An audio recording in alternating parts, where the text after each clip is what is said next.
ربنا يا ربنا ربنا يا ربنا ربنا يا ربنا ربنا يا Assalamualaikum warahmatullahi wabarakatuh. Istilah keempat yang kita pelajari adalah nikmat. Nikmat adalah suatu kondisi yang positif yang dialami oleh manusia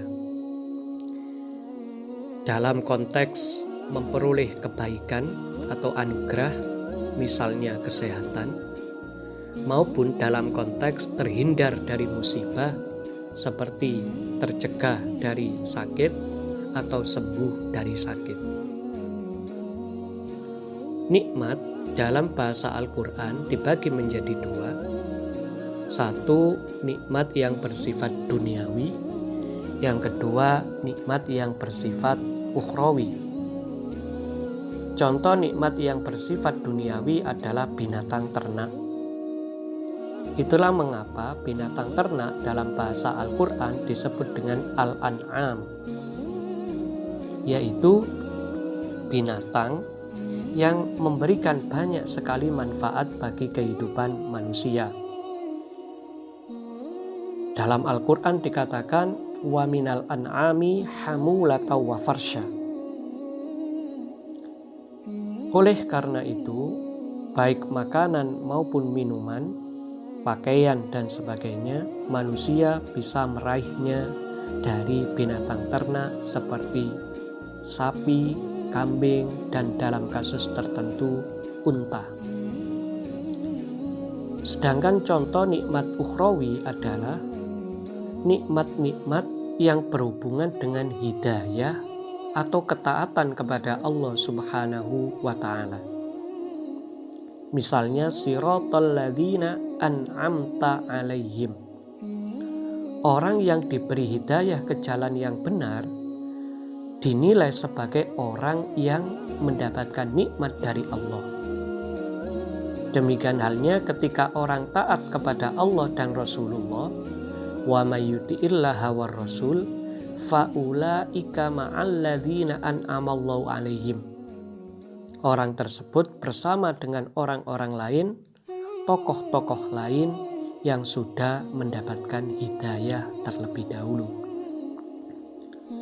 Dalam konteks nikmat itu, Al-Quran menyeru kepada kita untuk mensyukurinya walaupun hanya satu jenis kenikmatan.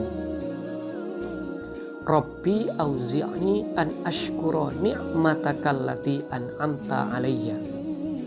Satu nikmat saja sudah seharusnya disyukuri oleh manusia.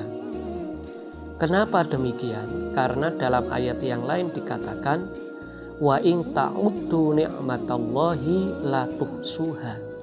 Satu nikmat saja itu tidak akan mampu dihitung oleh manusia.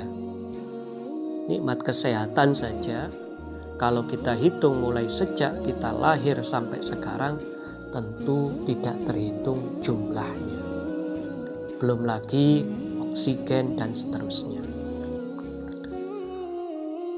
Nikmat disematkan oleh Al-Quran hanya kepada Allah Subhanahu wa ta'ala. Sehingga Al-Quran sering menyebut istilah ni'mati. Kenapa demikian? Terbukti dalam kehidupan sehari-hari ada dua orang yang sama makan dan sama minumannya. Ternyata nikmat yang dirasakan berbeda. Sama-sama naik kendaraan, nikmat yang dirasakan berbeda, sekalipun kendaraannya sama. Hal ini menunjukkan bahwa yang memberikan kenikmatan bukanlah makanan maupun minuman maupun kendaraan, melainkan Allah Subhanahu wa ta'ala.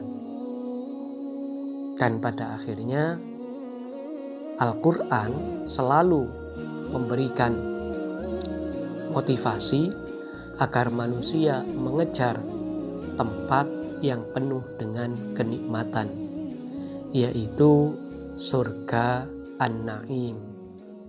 Misalnya ada ayat Al-Quran yang menyatakan innal abroro lafi na'im falladzina amanu wa amilus solihati fi jannatin na'im.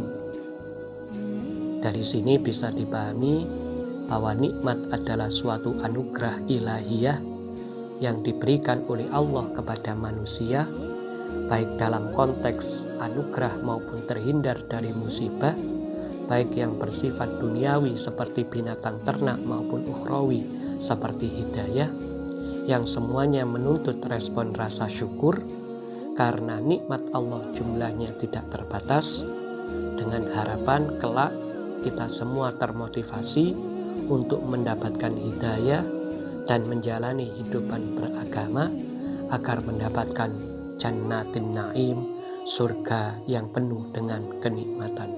Wal afu minkum, wassalamualaikum warahmatullahi wabarakatuh.